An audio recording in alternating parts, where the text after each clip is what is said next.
প্ৰথম কথাটো আমি আটাইবোৰে নতুন প্ৰজন্মৰ মানুহখিনিয়ে ল'ৰা ছোৱালীখিনিয়ে আমাৰ বহুতেই কাৰ্গিল বিজয় দিৱসৰ কথা নাজানে। তেওঁলোকক আমি মনত কৰাই দিব লাগিব, যিবোৰ আমাৰ বিশেষকে সেনানী, যিবিলাকে নিজৰ জীৱন মানে বলিদান দি আমাৰ দেশখনক ৰক্ষা কৰি আহিছে। আৰু বিশেষকে এই বছৰটো 2025ত যেতিয়া আমাৰ পেহেলগামৰ এই ঘটনা এটা ঘটি গ'ল কাশ্মীৰত, তাৰ পিছত এই কথাবোৰ আৰু বেছি আমি মন কৰিবলগীয়া। কাৰণ আমাৰ ল'ৰা ছোৱালীবিলাকৰ মাজত কিছুমান এনেকুৱা ব্যক্তি আছে, কিছুমান এনেকুৱা মানুহ আছে যোনে এটা বেলেগ নিগেটিভ নেৰেটিভ দিব বিচাৰে। আমি যদিও ৰাষ্ট্ৰখনৰ কথা চবেই কথা পাতে, আপোনালোকে দেখিছে দেশৰ হকে ৰাষ্ট্ৰ প্ৰথম এই কথাটো বিৰোধীৰ পক্ষৰ মানুহেও কয়, কিন্তু বিৰোধীৰ নেতা ৰাহুল গান্ধীয়ে কেনেধৰণৰ মন্তব্য দিছিল আপোনালোকে মনত কৰক।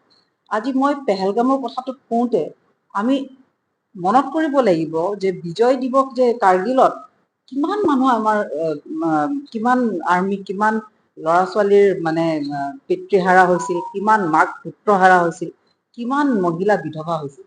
তেখেতসকলক আমি যাতে অন্তৰৰ পৰা স্মৰণ কৰোঁ, তেওঁলোকৰ ত্যাগ, তেওঁলোকৰ বলিদান আমাৰ আগন্তুক প্ৰজন্মই যাতে পাহৰি নাযায়, তাৰে আমাৰ এটা প্ৰচেষ্টা। আৰু সেই প্ৰচেষ্টাত আমি এটা সমদল সমদল এটা উলিয়াম অহাকালি, প্ৰত্যেকখন জিলাতে উলিয়াব। আৰু এই যুৱ সমদলটো আচলতে এটা মানে এটা আমাৰ এটা চিম্বলিক গ্ৰেটিটিউড, যে মানুহক আমি এক কৰি গোটেই ৰাইজক, এইটোতো কোনো বিজেপিয়ে কৰিছে ঠিকেই, কিন্তু এইটো বিজেপিৰ অকল কাৰ্যকৰ্তাৰ সমদল নহয়, গোটেই ৰাইজক আমি আহ্বান জনাইছো যে আমি যেতিয়াই ৰাষ্ট্ৰৰ কথা আহে আমি চবে এক হ'ব লাগে।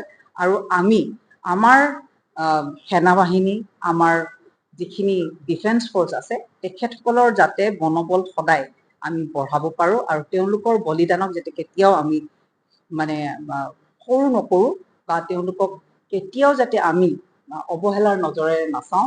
আৰু বিশেষকে কিছু বিৰোধীৰ নেতা ৰাহুল গান্ধীয়ে হওক বা প্ৰিয়ংকা গান্ধীয়ে হওক বা মল্লিকাৰ্জুন খাৰ্গেই হওক, তেওঁলোকৰ নিচিনা ব্যক্তিত্বক আমি আচলতে ইয়াৰ পৰাই আচলতে এটা হুংকাৰ দিব লাগে, এটা আমি তেওঁলোকক গৰিহণা জনাব লাগে যে তেওঁলোকৰ মানসিকতা কেনেকুৱা।